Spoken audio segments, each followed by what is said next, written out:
শিক্ষার্থী বন্ধুরা, আপনাদের যাদের এমপ্লয়মেন্ট ব্যাংকের নাম নথিভুক্ত আছে বা যুবশ্রী প্রকল্পের আপনি টাকা পান, কিন্তু কোনো কারণবশত আপনার পাসওয়ার্ড আপনি হারিয়ে ফেলেছেন বা আপনি আপনার পাসওয়ার্ড চেঞ্জ করতে চান বা নতুন লিস্টে আপনার যদি নাম আসে, তাহলে কিন্তু আপনি সেখান থেকে আপনার ইউজার আইডিটা পেয়ে যাবেন, কিন্তু আপনি পাসওয়ার্ড পাবেন না।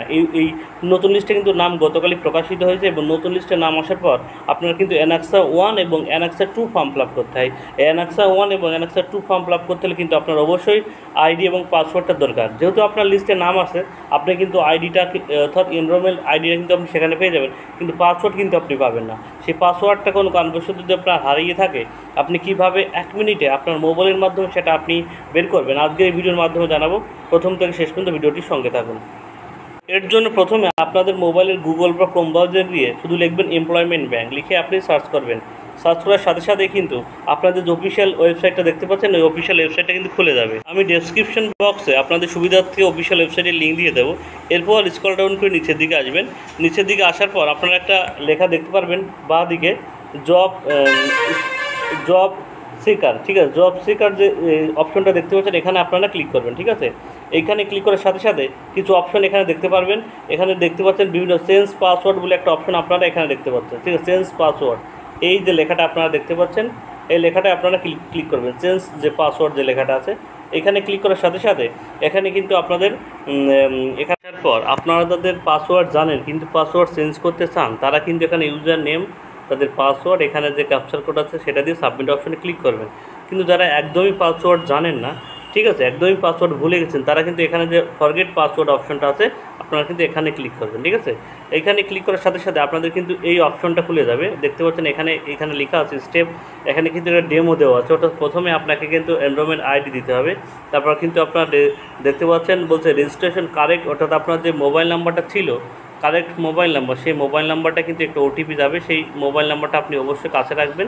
ঠিক আছে, সেই ওটিপিটা দেওয়ার পরে আপনি ওটিপিটা সাবমিট করার পর আপনার রেজিস্ট্রেশন মোবাইল নাম্বারে কিন্তু আপনার আইডি পাসওয়ার্ড দিয়ে দেওয়া হবে। এর জন্য প্রথমে কী করতে হবে, ইউজার আইডি, অর্থাৎ আপনি যে লিস্টে যদি আপনার নাম আসে, সেই লিস্টে কিন্তু আপনার যে এনরোলমেন্ট নাম্বারটা আপনি সেখানে পেয়ে যাবেন।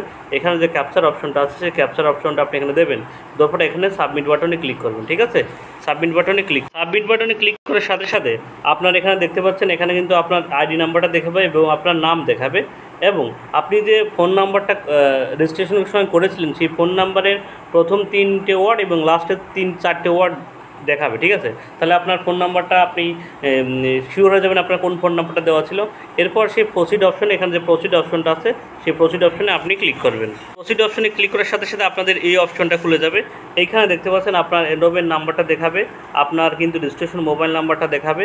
এবার এখানে যে সিকিউরিটি কোডটা আছে দেখতে পাচ্ছেন, এই সিকিউরিটি কোডটা দেখে আপনি এখানে ফিল আপ করে দেবেন এবং আপনার ফোন নাম্বারে কিন্তু একটা ওটিপি যাবে। ঠিক আছে, আপনার ফোন নাম্বার পাচ্ছেন এইরকমভাবে কিন্তু আপনার ফোন নাম্বারে একটা ওটিপি যাবে। সেই ওটিপিটা আপনি কিন্তু এই বক্সের মধ্যে বসাবেন। ঠিক আছে, ওটিপিটা বক্সের মধ্যে বসাবেন, তারপর যে প্রসিড অপশন আছে, সেই প্রসিড অপশনে আপনি ক্লিক করবেন। প্রসিড অপশনে ক্লিক করার সাথে সাথে আপনাদের এখানে লেখা আছে SMS has been send your registered mobile number, অর্থাৎ আপনার মোবাইল নাম্বারে আপনার পাসওয়ার্ড কিন্তু আপনার মোবাইল নাম্বারে কিন্তু মেসেজের মাধ্যমে চলে যাবে। ঠিক আছে, এইভাবে কিন্তু আপনি আপনার এমপ্লয়মেন্ট ব্যাংকের আইডি পাসওয়ার্ড কিন্তু ফরওয়ার্ড করে আপনি কিন্তু জেনে নিতে পারবেন। ঠিক আছে, এমপ্লয়মেন্ট ব্যাংকের কিন্তু নতুন লিস্ট প্রকাশিত হয়েছে, যাদের নতুন লিস্ট প্রকাশিত হয়ে যাদের কিন্তু অ্যানাক্সা 1 এবং অ্যানাক্সা 2 ফর্ম ফিল আপ করে সেটা কিন্তু আবার এমপ্লয়মেন্ট ব্যাংকের অফিসে কিন্তু জমা দিতে হবে। ঠিক আছে, এভাবে আপনি কিন্তু সম্পূর্ণভাবে আপনার পাসওয়ার্ড কিন্তু পেয়ে যাবেন।